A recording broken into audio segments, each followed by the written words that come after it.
Hello everyone, good morning. আজকে অনেক দিন পর একটু রোদ্দুরের দেখা পাওয়া গেল। কালকে তো হালকা হালকা রোদ্দুর উঠেছিল, কিন্তু তারপর দুপুরের পরে তো মুষলধারে বৃষ্টি। আজকে সকাল থেকে এতটাই মেঘলা হয়েছিল, উঠতে তো অ্যাজ ইউজুয়াল দেরি হয়েই গিয়েছে। তারপর যখন বাইরে এলাম দেখছি চারিদিক অন্ধকার হয়ে আছে, যেরকম সকালবেলায় ঠিক 5:30-6টা নাগাদ যেরকম থাকে আকাশটা, মানে বাইরেটা ঠিক ওই রকম দেখতে লাগছিল।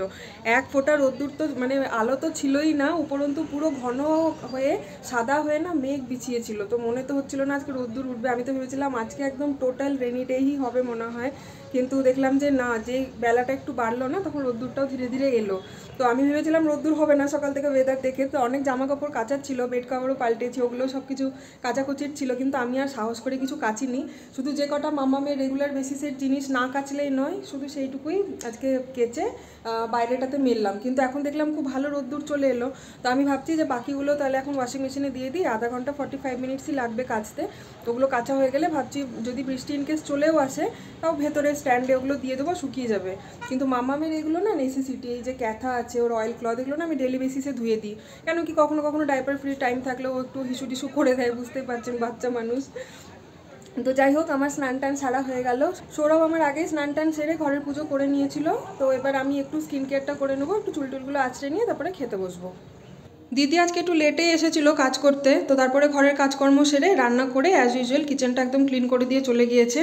তো দিদিকে আজকে না আমি সাম্বার বানাতে বলেছিলাম, তো দেখি এখানে সাম্বারটা কেমন বানিয়েছে। তো ড্রামস্টিক সাম্বার বানাতে বলেছিলাম, মানে সজনে ডাঁটা দিয়ে সাম্বার আর কি, এখানকার তো খুবই ফেমাস, জানেনই আপনারা।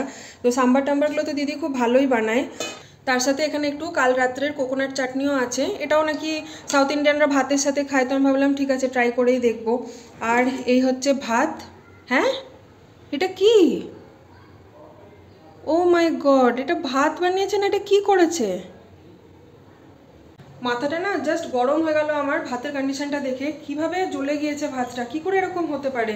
আমরাও এতদিন ধরে রান্না করছি, কোনোদিন তো ভাত এরকম ভাবে আমাদের জ্বলে না। খেতে হবে খেতে হবে, কি কিছু করে করার খাওয়া যায় নেই। বলো, ভাতটা খাওয়া যায়? বুঝলে তো, মানে লাইফ কোথায় কোথায় নিয়ে গিয়ে দাঁড় করায় মানুষকে, মানে জাস্ট বিকজ অফ কি খেতে হবে বলে মেয়ের ছেলেটাকে রাখা আমরা পারছি না বলে। কিন্তু এইভাবে যে ভাতটাকে জ্বালিয়েছে, মানে দেখানো হয়তো দেখেছো তো, মানে বলার নয়। আরে আমি তো বুঝতে পারিনি যে ভাতটা জ্বালিয়েছে। আমি জাস্ট রান্নাঘরে এলাম জাস্ট কি কি রান্না হয়েছে দেখানোর জন্য, কারণ কি দিদি চলে যাওয়ার পরে আমি নিজেও দেখিনি যে রান্নাগুলো কেমন করে রেখে গিয়েছে। আমি স্নান টান করে আপনাদের সাথে কথা বলে কিচেনে এলাম, আমি রান্নাগুলো দেখাবো, সাম্বারটা তরকারিটা সব দেখানোর পরে ভাতটা তুলে আমি দেখছি এটা কি। কিছু বলার নেই এদেরকে, মানে কি বলবো। এর আগেও অনেকবার অ্যাকচুয়ালি এই জিনিসগুলো আমাদের সাথে ঘটেছে। এর আগেও কখনো ভাত জ্বলে গিয়েছিল, কখনো আন্ডার কুক ওভার কুক হয়ে গেছিল, তরকারিতে তেল ঝাল নুন মশলা অনেকবারই কম বেশি হয়। তো সেগুলো সবই আমরা অ্যাডজাস্ট করে নিই। সব থেকে বড় যেটা আমরা অ্যাডজাস্ট করি সেটা হচ্ছে ফুড, মানে ডিফারেন্সটা, তাই না? দিদি সাউথ ইন্ডিয়ান খাবার মোস্টলি বানায়, আর আমরা তো সাউথ ইন্ডিয়ান খাবার ডেলি বেসিসে খাই না। বাঙালি খাবার দিদিকে শেখানোর চেষ্টা করেছিলাম, হয়নি। আর নর্থ ইন্ডিয়ান খাবারও ইনফ্যাক্ট দিদি খুব একটা ভালো পারে না। সো কি বলুন তো, টেস্ট অ্যাডজাস্ট করা যায়, কিন্তু মানে খাবার যদি জ্বলে যায় না, সেই খাবার খাওয়া যায় না। সৌরভ অলরেডি দিদিকে বলেছিল, আমাকেও বলেছিল কি দেখো দিদি তো নর্থ ইন্ডিয়ান খাবার দাবার বাঙালি খাবার দাবার সেভাবে পারবে না, তো দিদি যেটাতে ভালো পারে দিদিকে তুমি সেটাই করো, আমরা না একটু অ্যাডজাস্ট করে সাউথ ইন্ডিয়ান খাবার খেয়ে নেব। বাট সেটাতেও যদি দিদি এরকম একটা সামান্য ভাত বানাতে গিয়ে যদি এরকম করে, কিছু করার নেই। তো এত খারাপ লাগছে। সৌরভ তো ঠিক আছে, ও না হয় রুটি, তুমি রুটি খাবে তো না, ও না হয় রুটি খেয়ে নেবো, ওর তো অসুবিধা নেই। বাট আমি কি করে জলা ভাতটা খাবো, এটাই হচ্ছে মেন কনসার্ন। তো আর একটা জিনিসও আছে যেটা কি আমি আপনাদেরকে বলছি খানিক্ষণ পরে। এত এম্বারেসিং লাগছে না এই যে আমি ঘামছি, এটা কিন্তু গরমের ঘাম না, এটা যেন আমার শরীরের মধ্যে রক্তটা টকবক করে ফুটছে, ফুল ডাউন তার জন্য আমি ঘামছি। মনে হচ্ছে আমি এক্ষুনি ফোন করি দিদিকে আর কিছু একটা বলি, মানে আমার একদম সহ্য হচ্ছে না, কি যে বলবো। নাহলে ঠান্ডা, ব্যাঙ্গালোরের ঠান্ডা ঠান্ডা ওয়েদারে আমি এরকমভাবে ঘামছি, মানে আপনি বুঝতে পারছেন কি আমি কতটা নিজেকে কন্ট্রোল করে রেখেছি। আজকে সকাল থেকে সেভাবে কিছু ব্রেকফাস্ট খাওয়া হয়নি, তো এতটাই খিদে পেয়েছে যে দ্বিতীয়বার এখন আর ভাত বসানোর একদম টাইম নেই, ভীষণ খিদে পেয়ে গেছে। তো এই ভাতটাই যাই হোক আমি একটু ম্যানেজ করে খেয়ে নেব। আর এটা হচ্ছে কচুর তরকারি, যেটা সাউথ ইন্ডিয়ান স্টাইলে বানিয়েছে, একটু কারি পাতা সর্ষে ফোড়ন সব কিছু দিয়ে। সাম্বারটা একটু বেশি করে নিয়ে নিয়েছি, কারণ এই ভাতটা তো এতটা খাওয়া যাবে না, পোড়া পোড়াগুলো আমাকে ফেলেই দিতে হবে, তো সাম্বারটা একটু বেশি করে খেয়ে পেটটা ভরিয়ে নেব। আর এখন এখানে একটা আমি ডিমের পোচ বানিয়ে নিচ্ছি। এইভাবে কি খাওয়া যায় বলুন? মানে এত এত টাকা রান্নার লোককে দেওয়ার পরেও যদি এই পোড়া ভাত খেতে হয়, দিনের প্রথম খাবার যেটা আর কি, তো কি আর বলবো বলুন, বলার কিছু নেই। যাই হোক, খেয়ে নিই এটা, খিদের সময় না সব কিছুই সয়ে যায়। যাই হোক, অপশান আর কিছু ছিল না, ওই রান্নাটাই আমাদেরকে খেয়ে নিতে হলো। সৌরভের জন্য তো আমি রুটি করিয়েছিলাম, তো সৌরভ রুটি খেলো।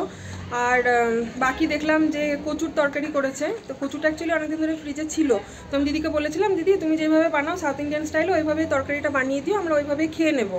কেন কি আজকে না সকাল থেকে অনেক কিছু কাজ ছিল, নাহলে আজকে ভেবেছিলাম কি যে একটু ভালো মন্দ কিছু বানাবো। তার পেছনে রিজন হচ্ছে এটাই কি আজকে না জ্যোৎস্নাকে আমি আমার ঘর থেকে লাঞ্চ পাঠাবো, এরকমই ওকে সকালবেলাতে কথা দিয়েছিলাম। কালকে জ্যোৎস্নারা শিফট হয়ে যাচ্ছে, ঠিক আছে, ওদের নতুন বাড়িতে কালকে পুজো আছে, তো কালকে ওরা শিফট হয়ে যাচ্ছে। ওদের ম্যাক্সিমাম জিনিসপত্র সব কিছু মুভার্স প্যাকেজ দিয়ে ওরা ট্রান্সফার করে দিয়েছে অলরেডি, মানে শিফট করিয়ে দিয়েছে ওদের নতুন বাড়িতে। তোর কাছে রান্নাবান্নার জন্য সেরকম খুব একটা বাসনপত্র ওর ঘরে আর নেই। ওর হাজব্যান্ডও ইনফ্যাক্ট নেই, ওর হাজব্যান্ড গিয়েছে কোনো একটা কাজে বাইরে, মানে আউট অফ টাউন। আর জ্যোৎস্নারও শরীরটা একটু খারাপ, তো জ্যোৎস্না আমাকে সকালবেলাতেই বলেছিল কি যে রিয়া আমার শরীরটা একটু খারাপ, তো আমি বাইরে থেকে অর্ডার করে খেতে চাইছি না, যদি পসিবল হয় তো তুমি আজকে তোমার ঘর থেকে আমাকে লাঞ্চ পাঠাতে পারবে। তো আমি ওকে প্রমিস করেছিলাম যে হ্যাঁ ঠিক আছে। আর আমি অলরেডি দিদির গুণ জানি যে দিদি বাঙালি খাবার তো ছেড়ে দিই, নর্থ ইন্ডিয়ান খাবারগুলো ভালো করে বানাতে পারে না, তো আমি জ্যোৎস্নাকে ওরকম খারাপ খাবার দিতে পারবো না। তার জন্য স্পেশালি আমি আজকে দিদিকে সাউথ ইন্ডিয়ান রান্নাই করতে বলেছিলাম যে দিদি তুমি তো সাম্বারটা খুব ভালো বানাও, তাহলে সাম্বার বানিয়ে দাও, সাথে একটা কিছু ভাজা, একটা কচুর তরকারি তুমি বানিয়ে দাও। তো আর বলেছিলাম যে সাথে ভাত বানিয়ে দাও, তো জ্যোৎস্নাকেও আমি এটাই দিয়ে দিতাম। আর কালকে রাত্রে একটু চাটনি ছিল, সব দিয়ে ম্যানেজ হয়ে যেত। বাট দিদি যে এইরকম করবে আমি কিছুতেই বুঝতে পারিনি ব্যাপারটা। তো যাই হোক, জ্যোৎস্নাকে খাবারটা পাঠাতে তো আমার ভীষণ এম্বারেসিং লাগছিল।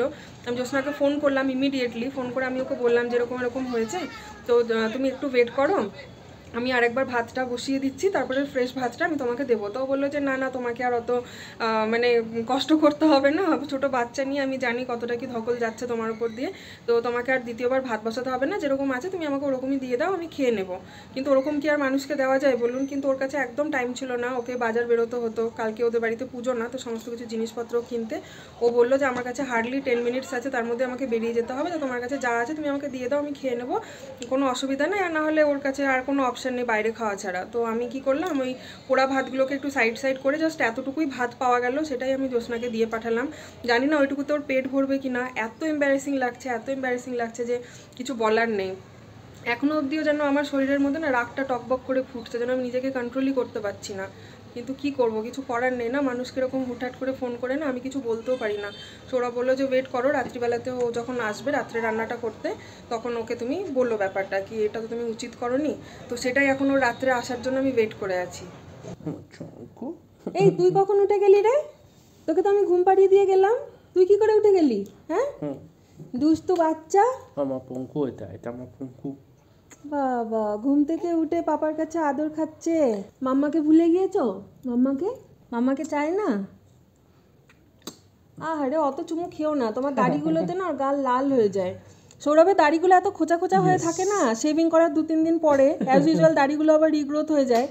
ওই সময়তে না ওকে যে চুমু খায় গালে পুরো লাল লাল হয়ে যায়, টমেটোর মতন হয়ে যায় ওর গালটা। আর দেখুন বাইরে তো ঠান্ডা ছিল, যার জন্য আমি ওকে একদম ফুল হাতা জামা প্যান্ট সব পরিয়ে দিয়েছি।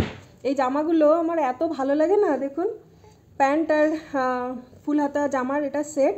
এটা ওর জন্মের আগে, মানে যখন আমি হসপিটাল ব্যাগ প্যাক করছিলাম এই জামাগুলো তখন কিনেছিলাম। তো এটা না 5টার সেটে এসেছিলো, 5টা 5 রকমের কালার আছে, কিন্তু বুকে যে প্রিন্টিংগুলো সেগুলো সবই সেম, শুধু কালারগুলো আলাদা। তো এক একদিন এক একটা পরাই, ঠান্ডা ওয়েদারে না জামাগুলো খুব কাজে দেয়, জানেন তো। কি দেখছো মামা, কি দেখছো? সবাইকে একটু গুড মর্নিং বলে দাও, গুড মর্নিং বলে দাও।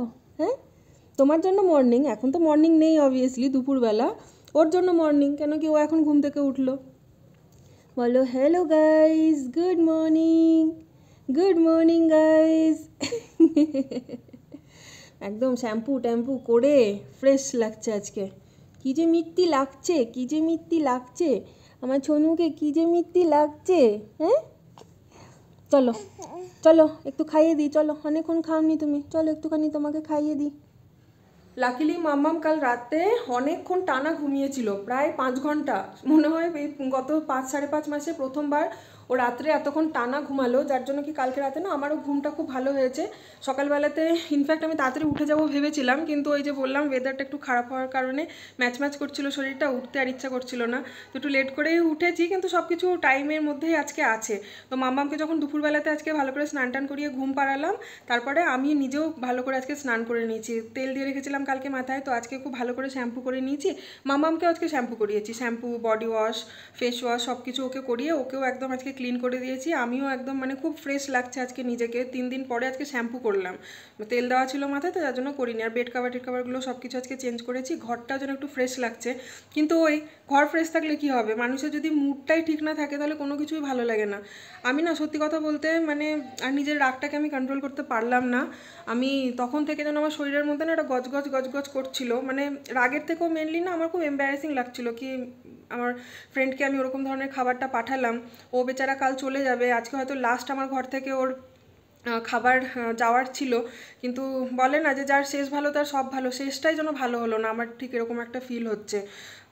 খুবই খারাপ লাগছে, খুবই খারাপ লাগছে। মানে আমি জানি না আমার জায়গায় যদি আপনারা নিজেদেরকে বসিয়ে দেখেন তাহলে হয়তো আপনারা জিনিসটা রিলেট করতে পারবেন কি মেয়েটা কাল চলে যাবে, আজকে লাস্ট টাইম ও নিজে মুখে আমার কাছ থেকে লাঞ্চটা চেয়েছিল আর আমি ওকে ভালো লাঞ্চ দিয়ে স্যাটিসফাই করতে পারলাম না। দেখুন মাছ মাংস ডিম ভালো মন্দ খাওয়াটাই তো মেন জিনিস না, একটা শর্ট অ্যান্ড সিম্পল খাবারটাও যদি একটু ভালোভাবে মানুষকে পরিবেশন করা যায় না, সেটাতেই যেন মনটা খুব ভালো লাগে।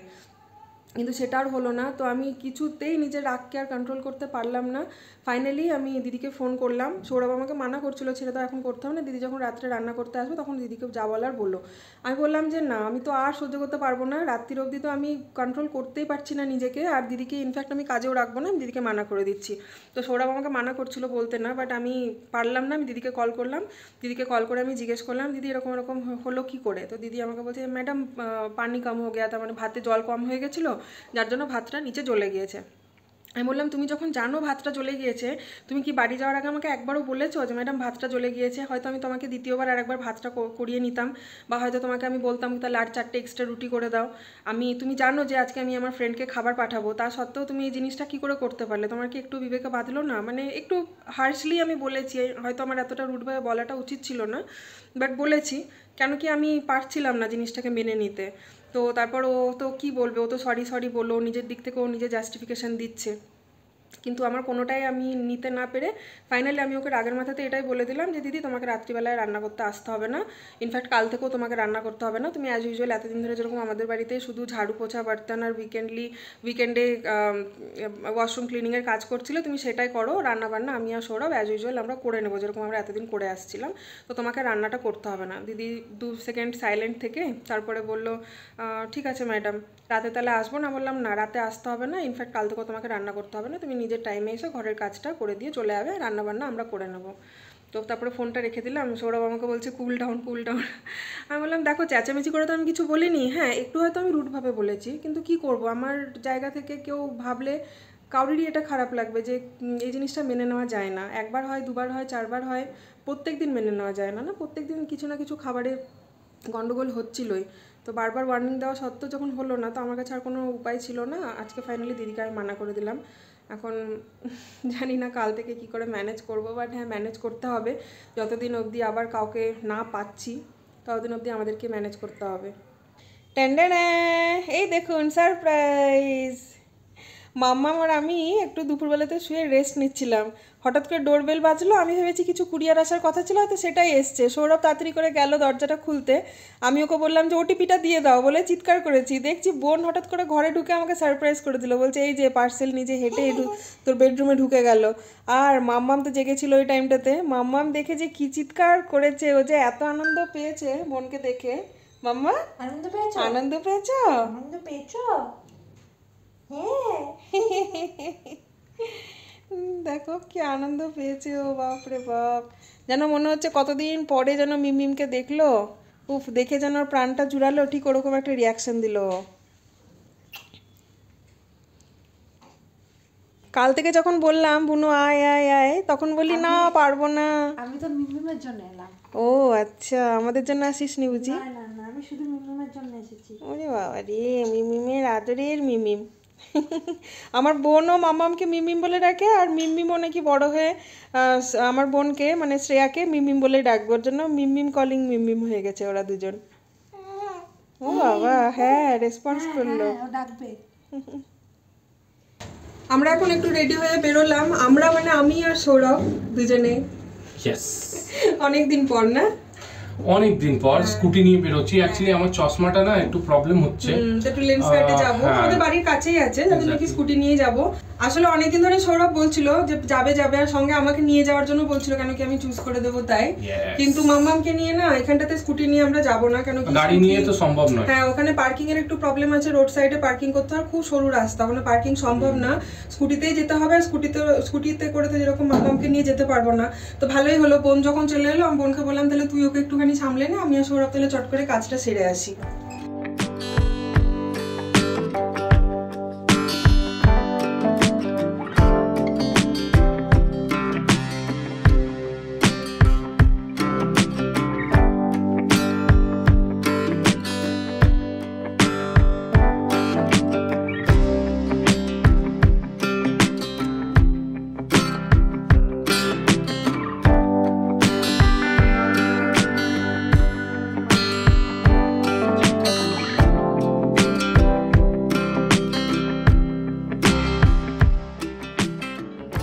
লেন্স কাটে গেলাম প্রথমে, লেন্স কাটটা জানি না কেন আজকে আবার বন্ধ। তো আমাদের বাড়ির সামনে একদম গলির সামনে একটা চশমা দোকান আছে, ওখানে গিয়ে বানাতে দিয়ে দেওয়া হলো, মঙ্গলবারের দিনকে পাওয়া যাবে ডেলিভারি। তো চশমা বানাতে দেওয়ার পরে আমরা গেলাম একটু ফুচকা খেতে। উফ, কতদিন পর, অলমোস্ট 1 বছর পর এরকম রাস্তার ধারে বাটি হাতে করে নিয়ে ফুচকা খেলাম।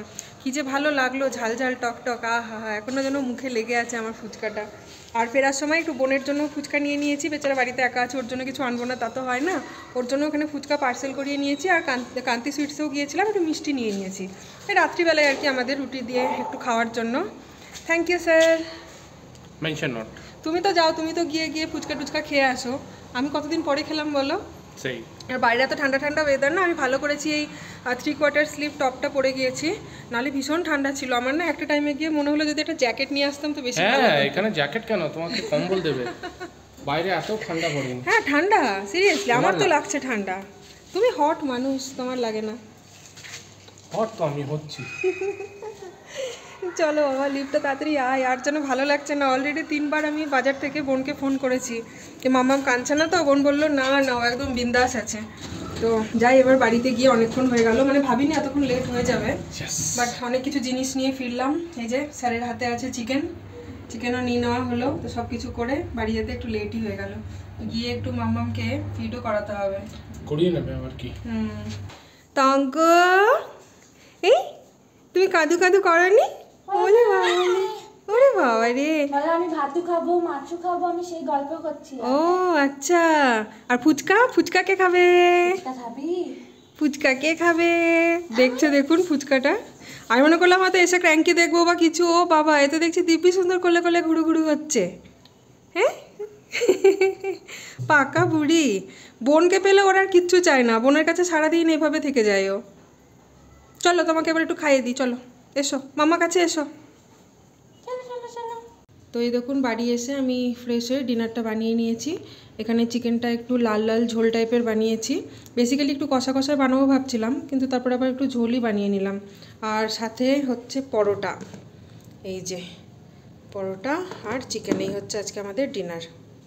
তো চলুন ব্লগটাকে এখন এখানেই শেষ করছি, আবার কাল দেখা হবে আর একটা নতুন ব্লগের সাথে। Till then, to like, comment, share and subscribe to my channel. Bye bye, good night, take care.